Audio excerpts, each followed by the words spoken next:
Yola, good to see you. If the polls and what we're seeing at the moment is correct, a political shake-up could be seriously on the cards in Austria. Yes, it could be. It could be a right-leaning government for sure. I'm just going to quote some more cautious figures from the ORF, the national broadcaster here in Vienna. 30% support for the Popular Party, 26.8% for the Freedom Party, slightly less than the other exit poll, and 26.3% for the Social Democrats. Now we're going to be talking about what this means in terms of the next government here in Austria. And we're going to be talking to Guido Thiemann from the Institute for Advanced Studies. Does it look now more or less that this will be a right-wing government between the Popular Party and the Freedom Party? There will be certainly a visible shift to the right, and I think it will be the end of the sitting current government. But on the other hand, the shift in the raw numbers was not so very big. It was like the minor party gained 6 percentages, the bigger party lost 4 percentages. But of course, the rank order of the parties has shuffled. And now, of course, the sitting Chancellor's party is only in third rank. So in terms of the horse trading, the bargaining for the coalition partners here, will Sebastian Kurz talk to everybody, or, as we've just seen Heinz-Christian Strache arrive here, will he be talking directly to him because these are the two biggest parties?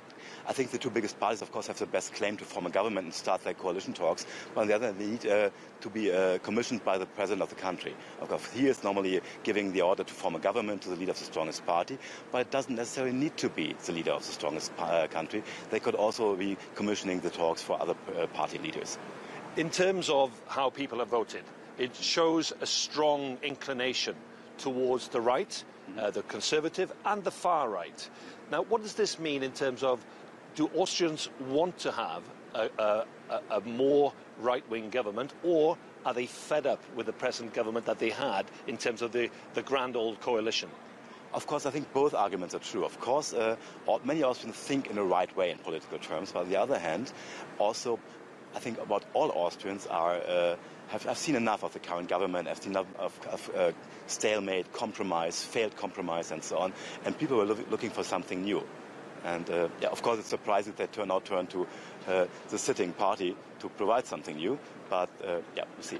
What does this say about people believing Kurz and that even though he's part of the establishment, he's been foreign minister and he's called for change? So it's almost like inconsistent, isn't it, that a member of the previous government is calling for change and he's the one that won the election? This is very inconsistent, but on the other hand, Kurz has been running a very disciplined campaign, and he's a very young guy, and I think he used these two images to be seen as an agent of change. And many Austrians think politics cannot go on like that with a grand coalition, and they want to see something new. And so surprisingly, they turn to a leader of the party who is in government which is in government for 31 years now.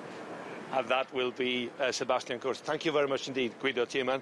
And that is the interesting part of this, that it will be Sebastian Kurz of the Popular Party that will probably have the first chance to try and form a government with one politician who's just arrived here on behalf of the far right, Heinz-Christian Strache. Back to you.